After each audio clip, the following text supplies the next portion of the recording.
Oh, I see people joining us now. Well, that's great.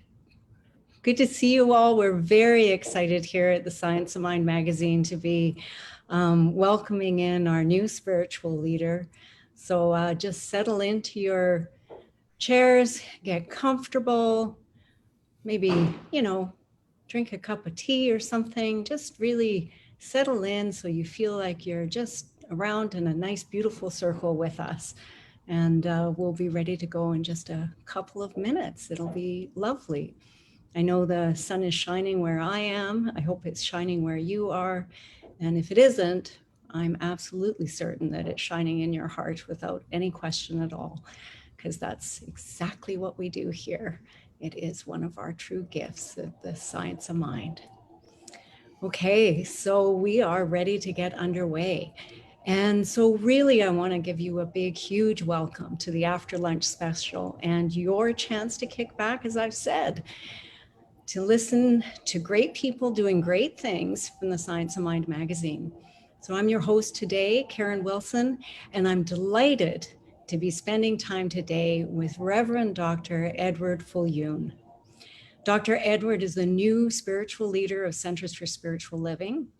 He's the senior minister of the Center for Spiritual Living in Santa Rosa, California, where he has served for 20 plus years. He's also a well-regarded author and expert in New Thought consciousness. Dr. Edwards' books reflect his wide-ranging interests, from the practical application of spiritual practice to daily life, all the way through to his thoughtful examination of ancient sacred texts. Additionally, this guy is steeped with info.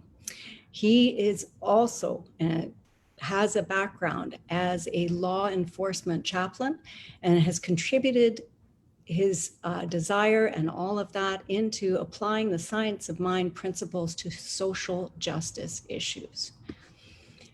As you can imagine, 2020 has already been a big year for Dr. Edward. He was elected spiritual leader in February, just before the pandemic hit, and his most recent book, the Bhagavad Gita, the Song of God retold in simplified English, just came out.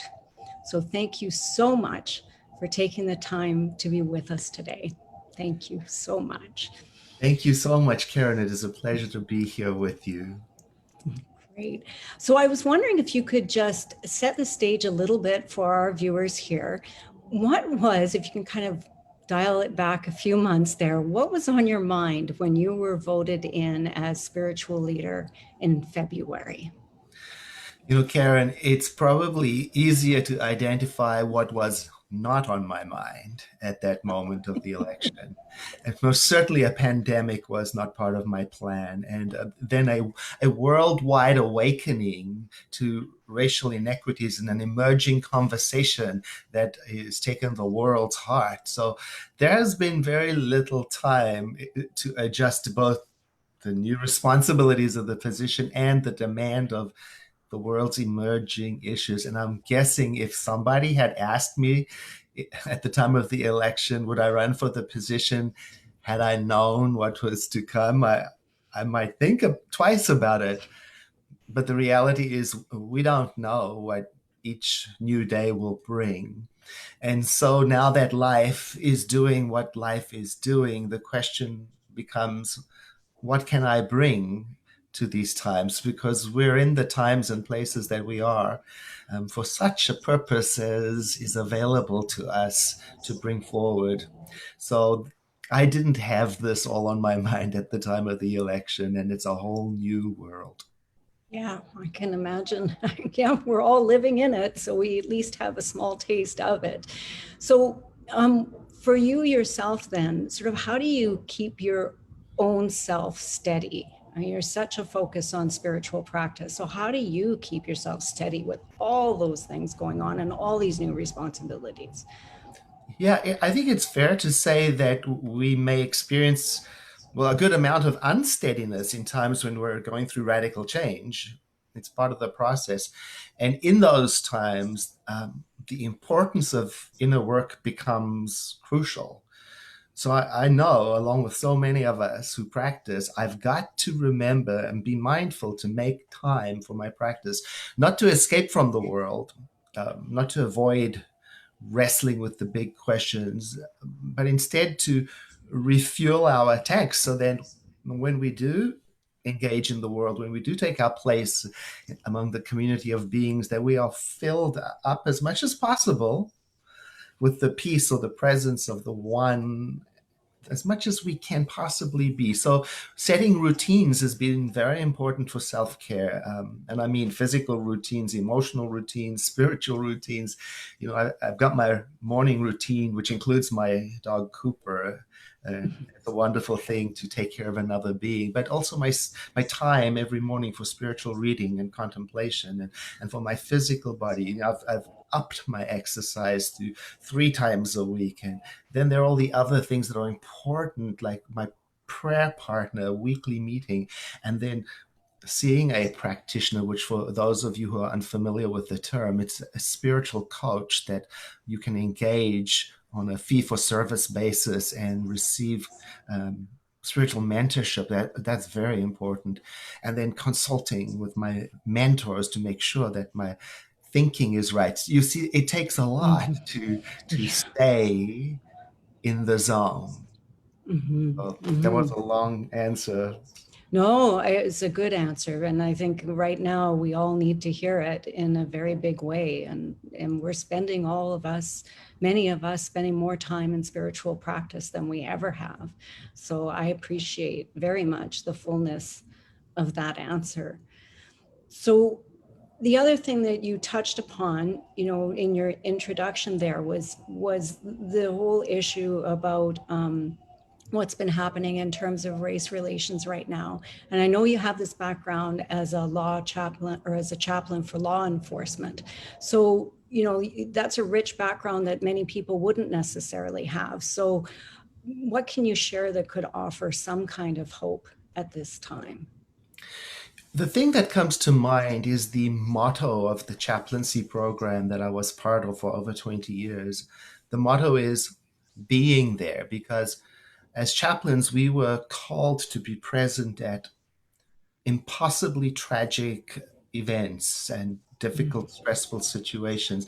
And we had to show up prepared to be a compassionate, listening, loving, interfaith presence. So we had to show up egoless. We had to put our personal agendas aside. And I'm remembering that because I think today there's a way to apply that. There is an opportunity for us to do the same. Um, Being there to me means show up for what wants to happen in the world, and show up as egoless as I can and stay engaged while being compassionate as I can and being present as I can, especially because in the idea of a world that works for everyone, there can be no one size fits all. So again, being there reminds me, to me, it means don't let this moment slip away. I'm talking to myself. Mhm. So educate myself, participate, do the spiritual work, pray up and show up. And most importantly, don't go to sleep. You know, chaplains, when they're on duty, are on duty for 24 hours. And so there's no turning the phone off or slipping away. And I kind of feel like we're on that call right now to Mhm. be there for the world and what wants to happen. Mhm. Yeah, and it seems like it's quite a long call. That's been, we've been on it in some ways for a long time, right? And now maybe we're actually in that place of listening. That's kind of what I've been wondering about. Yeah, for sure. So the other thing that I think has been interesting to watch is that prior to this pandemic, there were many people who were saying that, I think there was even a Time magazine headline going back to the 1980s, I believe, that said, God is dead. And then we've been watching church communities shrinking.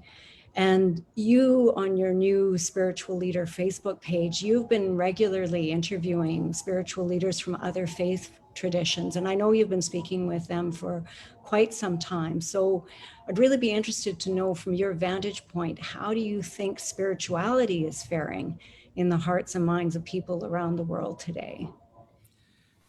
The spiritual teachers that I've been interviewing across the board have been talking about an increase as a result of their online presence.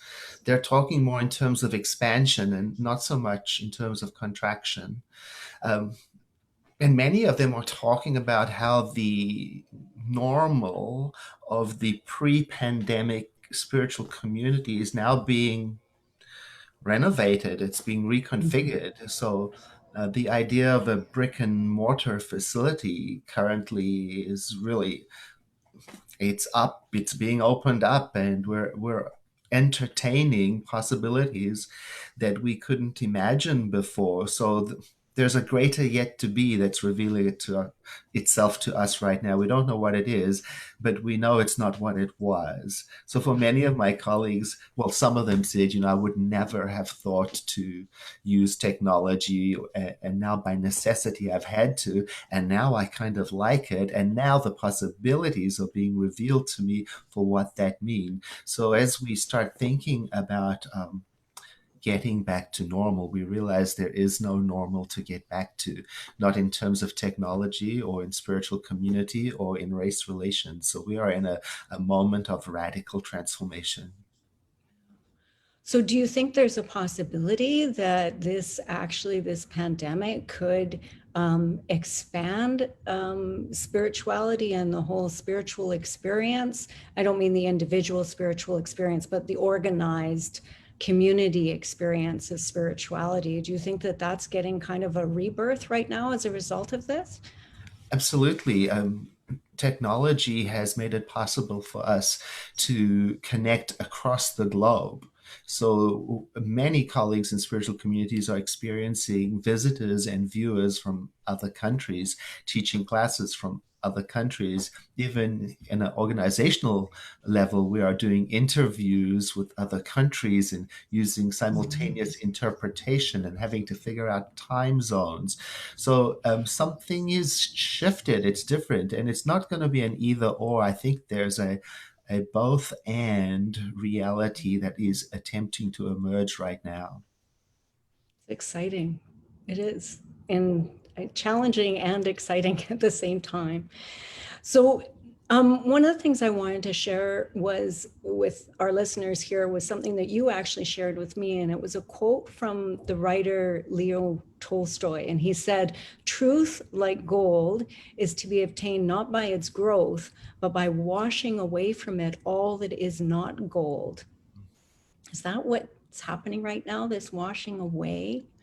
Yes, washing away whatever it is that gets in the way of us knowing the absolute truth about our spiritual selves, that self that we did not create and we cannot improve upon, but we may have filters that prevent us from seeing it as it really is. Now, our teaching, the science of mind, deals a lot with this perception, a lens, and the role it plays in experience.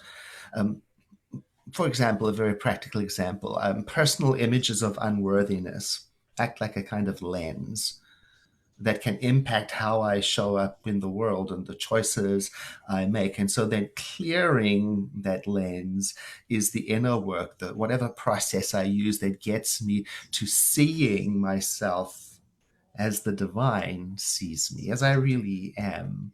And currently in the world, the lens that is being polished right now has to do with race and the group mind thinking around race. So I can speak very personally about my Mhm. experience of this lens clearing has to do with waking up to what it means to view the world through the lens of whiteness and how that impacts how I speak, how I do everything, and also the tremendous feelings of disorientation and loss that comes when you start to clear away, let's say, the dust and grime on the lens, and you start to see a new reality. It can be quite disorienting.